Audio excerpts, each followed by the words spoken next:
Salutations, salutations, bienvenue sur Educast. Aujourd'hui, pour ce second label, je te propose de parler de l'internat d'excellence. Tout d'abord, qu'est-ce qu'un internat d'excellence ? C'est un internat de collège ou de lycée avec normalement un cadre propice au travail et un accompagnement au plus proche des besoins des élèves, donc des lieux d'épanouissement et de réussite scolaire. En bref, on attend d'un internat d'excellence qu'il ait des conditions de travail, disons, optimales et un projet éducatif renforcé, avec notamment un lien fort entre l'internat et l'externat. On parle énormément d'égalité des chances et dans le cadre de l'internat d'excellence, justement, il y a une priorité qui est mise sur les élèves en zone urbaine sensible. Dans cette démarche-là, tout personnel peut être associé, donc on va notamment retrouver les enseignants avec la remédiation scolaire ou de l'aide aux devoirs et les assistants d'éducation avec surtout les animations d'activités culturelles ou sportives. Bref, tout personnel est invité à s'intéresser à ce programme et à en faire partie. Les modalités du label sont à peu près similaires à celles de tous les labels. C'est-à-dire que c'est un label accordé pour une durée de 5 ans, plutôt banal pour nos labels dans l'éducation nationale. Si l'établissement souhaite renouveler son label, il est bien entendu qu'il faut continuer à développer toutes les actions si l'on veut avoir une évaluation positive. Dans le cahier des charges, on va trouver 6 critères et je vais te citer les 3 plus importants. Premièrement, le projet pédagogique et éducatif qui vise l'excellence. Deuxièmement, le management efficient et des équipes formées au métier de l'internat. Et enfin, des conditions d'accueil et d'hébergement des internes attractives plutôt et sécurisantes. Enfin, selon le profil de l'établissement, par exemple qu'il soit rural, que ce soit un lycée professionnel, l'internat aura des spécificités qui devront s'intégrer. Quelques dates pour mieux s'y retrouver. Tout commence en 2008. C'est en fait la création du programme Internat d'excellence qui est lui-même intégré au plan de relance de l'internat scolaire public dans les années 2000. Tout ça a été prévu à la base pour renforcer la réussite scolaire des élèves défavorisés en leur proposant notamment des conditions de travail et de vie optimales. Les internats de 2008 devaient toucher les internats déjà existants et de nouveaux internats créés spécifiquement pour le label. En 2013, notre label Internat d'excellence devient Internat de la réussite. Certes, un changement de nom, mais l'objectif reste le même. Garantir des conditions de travail favorables pour surtout les élèves défavorisés de collège et de lycée. Nous arrivons en 2019 avec notre ministre Jean-Michel Blanquer qui, lui, relance l'Internat d'excellence en lui redonnant ce nom et il en fait un plan. Le plan Internat du XXIe siècle. On y trouve dans ce plan 3 formes d'internat. Les résidences à thème, les nouveaux internats d'excellence de quartier et enfin les internats de campus professionnels. Ce nouveau plan va donner de nouvelles incertitudes puisqu'en fait on va se retrouver avec 2 types d'internats d'excellence, entre ceux qui existaient déjà depuis le 2008 et ceux que M. Blanquer créait spécifiquement pour les quartiers. Au sujet de l'internat du XXIe siècle, je t'en parlerai sur un autre épisode, puisque chaque sous-label, on peut dire ça comme ça, a vraiment ses spécificités. Donc autant le faire sur un autre épisode.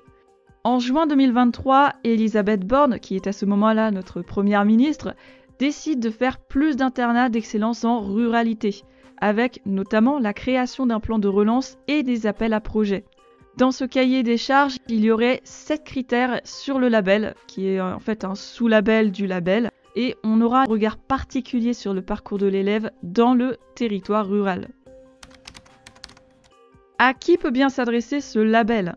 Déjà, autant aux élèves de collège que de lycée, voire pour certains à des étudiants qui sont dans le parcours supérieur. Tout ce dont on a besoin, c'est d'un internat. Qu'en est-il de la différence entre le public et le privé ? Elle est toute simple. Même si les établissements privés peuvent avoir un label internat d'excellence, en fait, ce sont surtout les établissements du public qui trouvent cette labellisation. En 2024, on retrouve environ 304 internats d'excellence labellisés, donc environ 30 000 élèves. Entre 2008 et 2013, ce ne sont pas forcément les établissements qui sont labellisés, mais aussi des places d'internat. Je m'explique. D'un côté, tu peux avoir un internat qui a été créé spécifiquement pour avoir un label internat d'excellence. De l'autre côté, tu peux avoir un internat, disons, simple, banal, entre très gros guillemets, mais avec quelques places qui sont labellisées. Dans ce cas de figure, on va donc se retrouver avec deux cas différents d'élèves. Ceux qui sont intégrés à l'internat d'excellence, même si l'internat en lui-même n'a pas le label, et ceux qui sont dans un environnement normal et qui ne bénéficient pas du label. Inégalité ou pas, ce n'est pas vraiment la question. En tout cas, aujourd'hui, on parle plus d'internat labellisé au complet que de place. Donc à qui s'adresse ce label ? Pas du tout aux entreprises, mais bien aux familles, notamment avec le mot « excellence », qui induit une attention particulière sur la scolarité et surtout le sérieux de la prise en charge. Au début, le label était fait pour les élèves défavorisés. Aujourd'hui, ce critère n'a plus l'air d'avoir autant d'importance. Un label, ce n'est pas qu'une valorisation ou un élément de communication, c'est aussi en principe de nouveaux moyens. Donc concrètement, qu'est-ce que le label internat d'excellence apporte aux élèves ? Qu'il s'agisse de moyens humains, financiers ou matériels, les expériences et différents témoignages montrent que, a priori, depuis 2017 au moins, les internats labellisés n'ont pas forcément plus de moyens.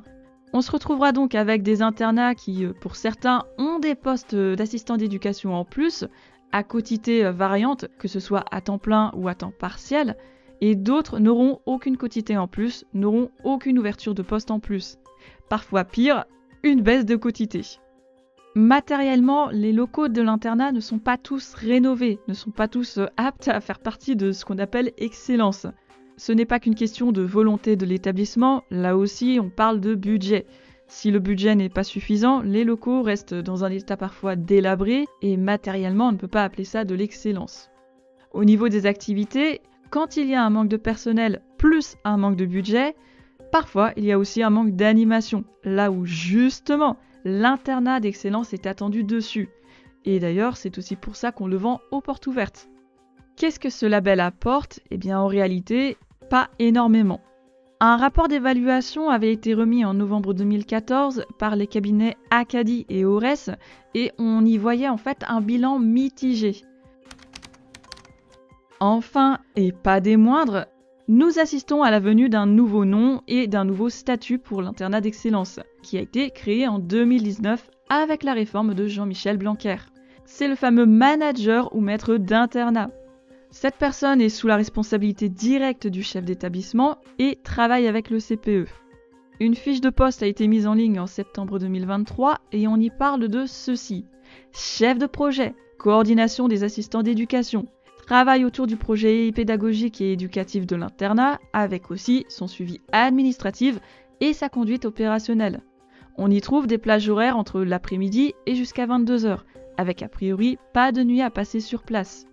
En lisant la fiche de poste, on se dit qu'en fait ça n'a rien à voir avec ni le poste de CPE ni le poste d'AED, mais surtout une mise en avant du côté management et gestion d'équipe, un rôle qui devrait revenir normalement au CPE. Avec un rappel ceci dit, le CPE n'est pas chef de service. Au niveau du recrutement, il apparaît que les CPE ou même les AED peuvent y postuler. Ce qu'on sait par contre, c'est qu'il existe depuis très longtemps dans le privé.